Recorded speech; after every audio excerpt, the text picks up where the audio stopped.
berjalan komunikasi baik. Santa Maria juga komunikasi dengan kami baik. Kami juga dengan Santa Maria cukup toleran, baik. Kalau ada sesuatu yang kita sampaikan secara keluarga. Saya ngomong seperti ini karena pernah jadi ketua RT lama. Gitu. Aman-aman saja. Jadi semuanya nggak perlu diingat. Dan selain hubungan dengan Santa Maria baik, otomatis ya keberadaan pengembangan Santa Maria melalui proyek yang dengan sekarang laksanakan, insya Allah dan alhamdulillah sampai dengan hari ini baik-baik saja. Yang ketiga, ya yang namanya kegiatan, apalagi itu proyek. Kalau kita memahami atau tahu tentang dokumen lingkungan hidup yang namanya AMDAL, pasti yang namanya kegiatan itu punya dampak. Dampaknya pasti positif sama dampak negatif. Dampak positifnya apa yang sekarang terjadi? Ya kami ada orang jualan jadi laku, ya kan? Itu positif, berarti ada peningkatan pendapatan. Meskipun ya yang jualan lotek itu mertuanya Mas Yuyun itu hanya satu orang, tapi kan mungkin dengan kondisi itu warung yang ada di situ dibeli rokoknya, dibeli mainan, itu dampak positif. Dampak positif yang lain dengan merekrut tenaga kerja. Kami terima kasih tadi dampak positif, terima kasih. Tapi tetap semuanya ada risiko yang namanya tadi dampak negatif. Pasti wong kita dandan-dandan di rumah itu aja ada risikonya, ya kan? Artinya apa? Tetangga budek meskipun dalam kurun waktu yang tatok mungkin maku apa kan gitu ya, maku tembok apa-apa ya gitu. Ya itu wajar. Dan kami sampai dengan hari ini menyadari bahwa yang namanya kegiatan yang dilakukan oleh lingkungan pasti ada pengaruh kepada lingkungan. Apalagi kegiatannya panjenengan ya, pengembangan Santa Maria oleh STT Lingkungan itu berada di lingkungan pemukiman, pasti ada respon ya gitu. Wong yang bikin resmil, saya orang pertanian benar. Bikin resmil, bikin kandang ayam di tengah sawah, tetap juga ada respon ya. Respon dari warga, respon yang positif maupun respon negatif. Oleh karena itu wajar, dianggap saja biasa, itu hal yang pasti ada. Gitu. Nah, yang keempat, kami tadi sudah disampaikan oleh Pak RT mewakili warga, ingin sekali bahwa apa-apa keluh kesah kami yang ada di lingkungan proyek itu direspon positif, kemudian hal-hal yang memang menjadi dampak negatif dari kegiatan proyek itu akan dilakukan pembenahan sejauh mana oleh proyek. Tetapi nun sewu secara tertulis, kemarin warga minta secara tertulis itu sebagai jaminan bahwa tanggung jawab proyek untuk mengendalikan, mengurangi dampak negatif itu janjinya itu secara tertulis ya, begitu. Kemarin sudah dirumuskan, Pak RT sudah mengumpulkan warga secara terbatas atau beberapa masukan. Secara umum ya, dampak dari keberadaan proyek di Santa Maria itu Nun Sewu sudah merusak jalan ya. Jadi kegiatan proyek itu di mana-mana tadi saya sampaikan itu pasti berdampak positif dan negatif. Dampak negatifnya itu kalau menurut orang lingkungan hidup itu fisik, sosek but, kesmas. Fisik contohnya jalan rusak, kemudian adanya debu. Jalan rusak ini bisa mengganggu arus lalu lintas warga yang selama ini lancar-lancar saja. Keberadaan debu bisa juga membuat ya kecelakaan. Kemarin sudah terjadi kecelakaan di depan masjid itu debu. Kemudian kaitannya dengan saluran drainase ini yang secara fisik. Tapi juga secara non fisik. Yang non fisik itu persepsi. Ya, persepsi masyarakat. Lah persepsi masyarakat yang saat ini ada di lingkungan proyek jenengan itu persepsinya wujudnya kekhawatiran. Ya. Kekhawatiran yang bagaimana? Kekhawatiran terhadap janji dari rumah sakit maupun dari pihak proyek bahwa nanti kami bertanggung jawab yang pertama memperbaiki jalan. Kekhawatiran lebih lanjut, apa iya nanti proyek akan memperbaiki jalan itu sesuai dengan kondisi existing awal, ya? Karena ada kekhawatiran kalau tidak janji itu secara tertulis, ini sebelum ada proyek jalan itu kan mulus, tapi begitu ada proyek rusak, ya. Nah nanti khawatirnya kalau dengan janjinya tidak tertulis. Ini jangan-jangan nanti proyek rampung hanya mung ditendel saja. Kalau ditendel ini namanya berarti bukan mengembalikan sesuai dengan kondisi awal. Itu. Secara hitungan matematis ada kekhawatiran begini. Kalau proyek itu memperbaiki mulai dari RT 04, RW 18, RW 19 sampai RW 22 di depannya Pius, itu paling tidak bisa sampai ada 50 juta atau kurang dari 50 juta. Pertanyaannya itu sudah tercover atau belum? Itu loh Pak Supri. Ya. Kekhawatirannya nanti jangan-jangan proyek nanti rampung hanya mau ditendel saja. Ya kan? Padahal sebelum proyek ada itu mulus. Gitu. Itu seperti itu. Wajar, ya kan? Ini wajar Pak Supri. Gitu. Ini jadi yang lebih utama adalah persepsi masyarakat tentang kekhawatiran. Nah itu terbangun muncul persepsi tentang kekhawatiran masyarakat terhadap proyek itu karena mungkin komunikasinya yang kurang lancar. Tadi fisik itu berarti jalan, debu. Kemudian fisik yang lain adalah tadi suara. Proyek pernah melakukan informasi atau sosialisasi, saya kurang tahu namanya, Pak RT yang tahu. Itu katanya proyek akan dilaksanakan, apakah pekerja akan bekerja maksimal sampai jam 10.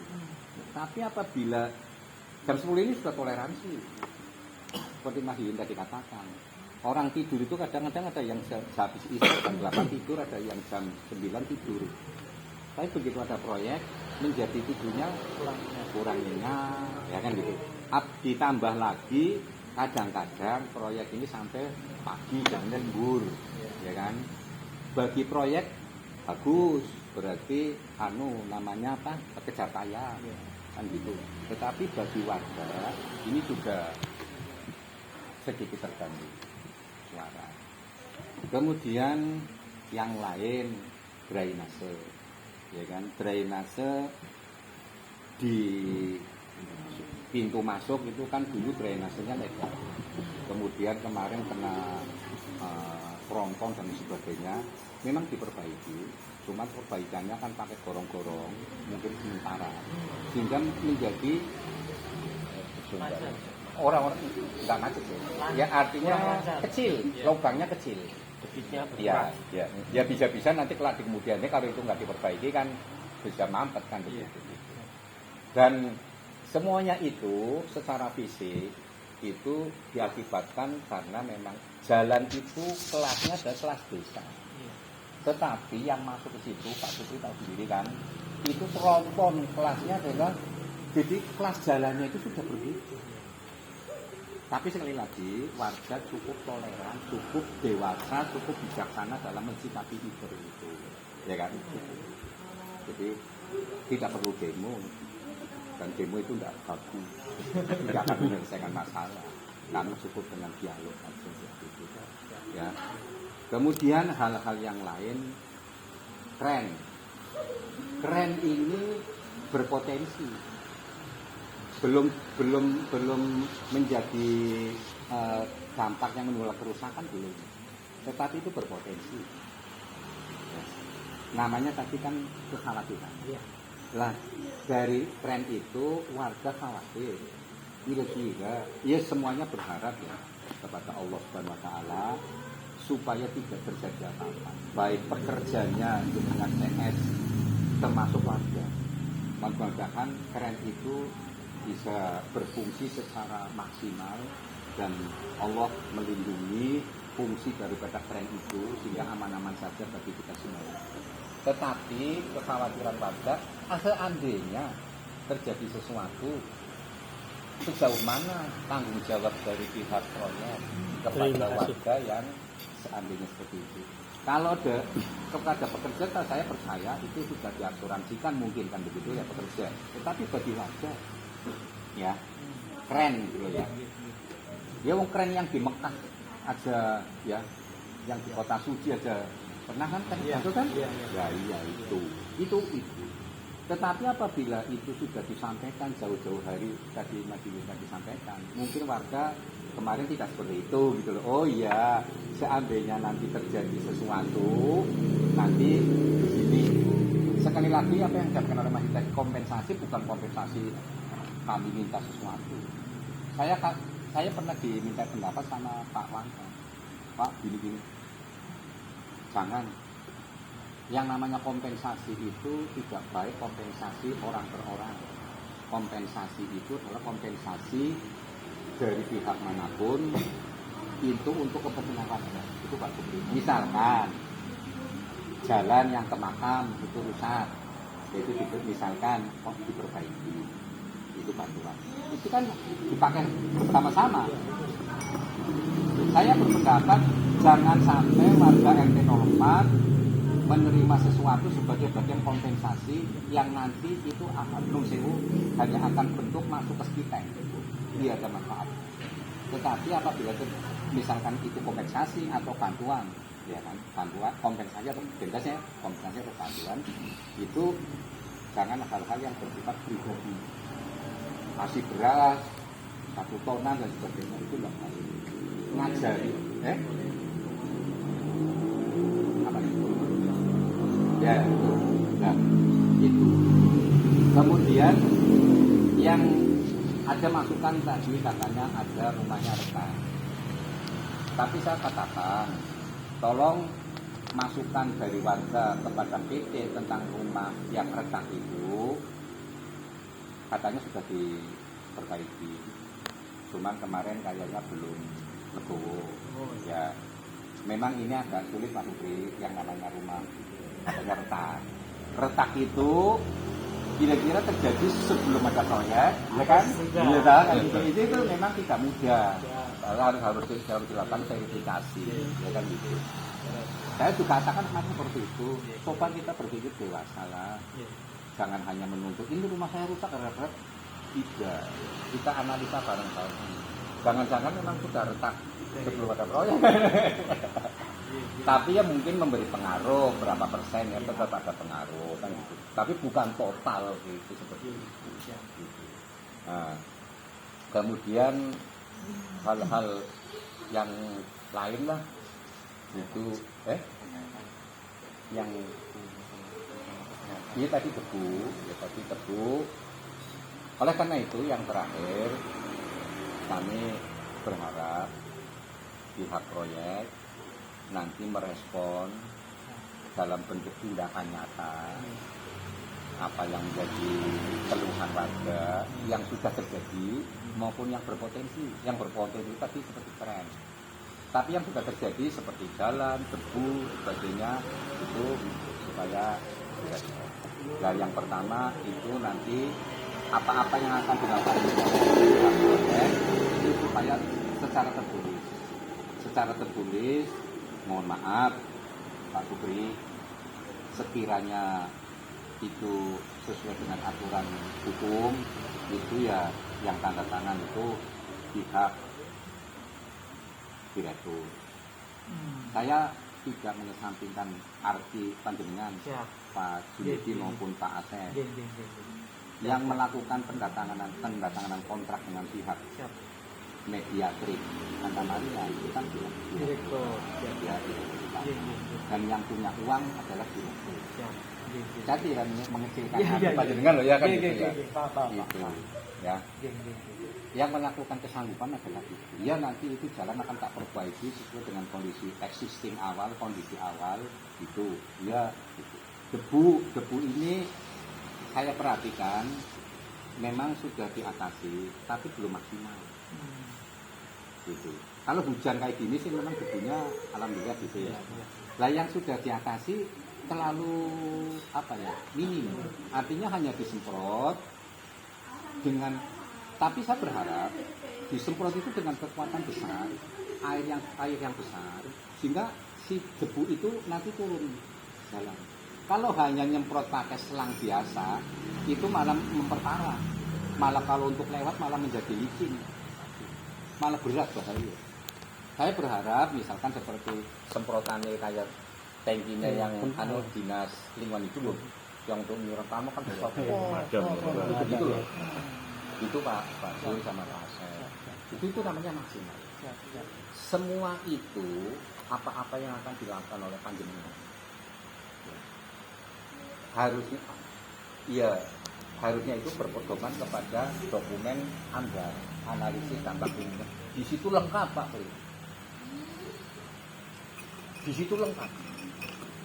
Adanya proyek Santa Maria yang digarap oleh panjenengan itu akan memberikan dampak positif apa, akan memberikan dampak negatif seperti apa, mulai dari fisik, sosek, kesmas, dan nanti harus ditangani bagaimana itu di dokumen itu lengkap. Pertanyaannya, proyek itu melakukan sesuai dengan pedoman yang ada di dokumen AMDAL atau tidak. Tapi kalau itu dilaksanakan aman. Nah, begitu Pak. Itu aja. Saya sekali lagi mohon maaf yang besarnya Pak Tri. Saya ngomongnya banyak. Itu gambaran. Jadi ada kondisi masyarakat seperti itu dan saran kami dan harapan kami seperti yang tadi saya sampaikan. Actionnya dari pihak PT untuk meyakinkan warga komitmen panjenengan itu secara tertulis. Mungkin tidak bisa rampung hari ini, tapi minimal kan ada gitu aja Pak Tri, Pak Jul, Pak Asep. Mohon maaf yang sebesar-besarnya, nanti dalam dialog lebih lanjut